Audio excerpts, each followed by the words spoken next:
I think we're going to have a unsettling year as far as the shifts that this is going to cause to those of us that do growth marketing work day to day. What can be better than the combination of AI and advertising? What could go wrong here? Perplexity, which is basically the main emerging competitor to Google as an AI search engine. ChatGPT is sort of doing its own little thing. They're obviously trying to dip their feet in search, but Perplexity is like brands itself as an AI search engine. This week, they circulated a deck, which was picked up by the press. The deck is not available. I tried to look for it, but DigiDay did a nice teardown of it. And it explains how in this pitch deck, they are planning to integrate ads into their product as soon as Q4 2024. Perplexity claims it can help brands reach, educate, and spark curiosity of potential customers at high leverage moments.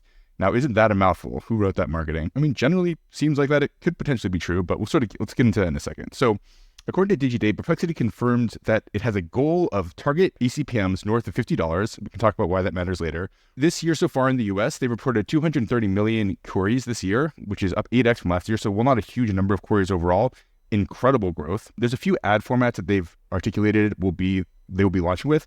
Number one, they will have sponsored related questions that appear below a search. Number two, they have video ads in prominent positions at the top of related questions on mobile or in the side screen on desktop. That's what we want again, side screen videos, perfect.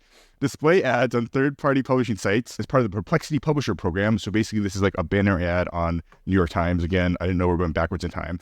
And last but not least, ads which will be integrated into user queries and answers. That one actually kind of makes sense. I mean, not saying it's good, but it makes sense that that's something you would advertise on. They're also claiming somehow that they aren't planning to rank paid responses over organic responses, which they are articulating as a differentiated advantage against Google. When you go to Google, you see an ad at the top. They're saying, well, we'll only integrate an ad if we integrate naturally. I will say that I'm skeptical that will work in the long run, but let's see. And then they're also planning that they'll launch a few partners this year, even promising category exclusives to people through the end of the year, which I imagine is a way for them to try and create artificial scarcity. And then they talk about brand safety, which we'll kind of skip over. I think the interesting part is it's all CPM based. They're going to report on a bunch of metrics, impressions, unique impressions, click volume, stuff that is top of funnel. So I think as marketers, we kind of look at that and we say, okay, that's not super interesting relative to the performance-based metrics that we are used to. I have more thoughts about this overall, but Warren, 10,000 foot view, what do you think about Perplexity AI's advertising?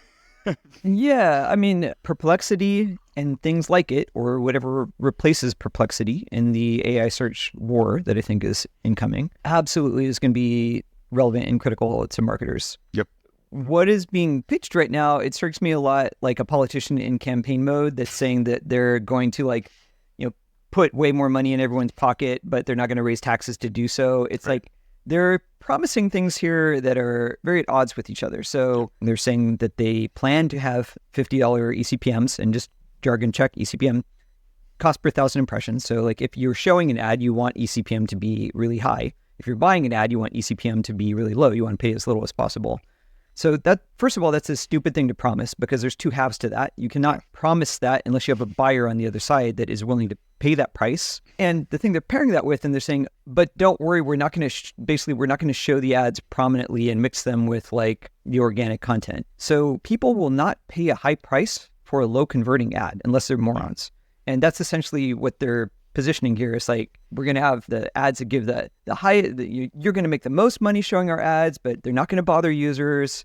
And it's going to be this like perfect system. So anyway, very skeptical. I think it's going to be much lower eCPMs and much lower performance for advertisers than what they are positioning with this deck. But I do think that this is a new kind of subcategory of marketing that we will all need to learn how to unlock.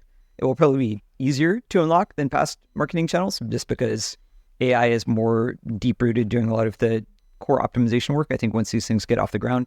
But it strikes me as the 1.0 of what AI search for marketers is going to be like as far as the advertising channel. As far as I know, like they haven't really integrated with the leading like measurement providers to start talking about like deeper funnel, like ROAS, CPA style marketing. So that will be critical for getting like the performance marketing ecosystem involved here. But it's interesting. I'm watching it. I will take your sales call, Perplexity. I will learn more about this and probably test it out at some juncture. What do you think, Xander? Send us your deck. I think everything you said is spot on. I think of their ad units that they articulated here, the ads integrated into the user's query and answers, that's actually the one that is like interesting, right? Because you can imagine if you're saying, what is the best car for, what is the best 2020 compact SUV? And it's like, here's the best three and click here. And, if you charge someone for that impression, That's what Google's doing. It's like, here's the answer to your question, and also I get paid for that, and that makes sense. The rest of this, it sounds just like mediocre advertising from like the mid to early 2000s, maybe late 90s. So, I mean, that's a kind of like a weird part to it. I did a very, very shitty analysis of what this would mean for their business. And so basically I took their 230 million query number. I said, let's be really, really generous. Let's give them 20% of those queries as monetizable, right? Because we know most Google searches are not actually monetizable. So 20% are monetizable. Give them the $50 eCPM on that. You want to guess how much money they're making a year? This year would be 2.3 million. So, okay, well, wow, not a huge business. So, I mean, they got a ways to go. And the other thing is, like we talked about the eCPM, like they're promising this eCPM, it's a made up number, right? They called it a target, but so it's made up. We have absolutely no idea. But I just figured I'd pull that just to see, even if we give them their targets, you give them a really generous monetizable number, it's still not a huge business. So I think they got a ways to go. They got to start making money. I mean, I think the self-evident thing here is that AI advertising will exist, and this is as good a start as any, right? And well, right. So at the highest level, like the successful advertising platforms work on both sides of the equation. Like there is a optimal mix between buyer and seller of the ad unit, and the ad platform's value is optimizing that match between the two. This is why, Meta and Google still reign as king, and TikTok added to that is like they have amazing sets of data, and they've built these really robust, essentially like matching algorithms at the end of the day. So we as buyers at Uptick will pay a premium for each of those impressions because ultimately it's more likely to get the outcome that we're going for. So that's all to say, like AI will almost assuredly unlock new levels of efficiency in this. Yep. But this ain't that, bro.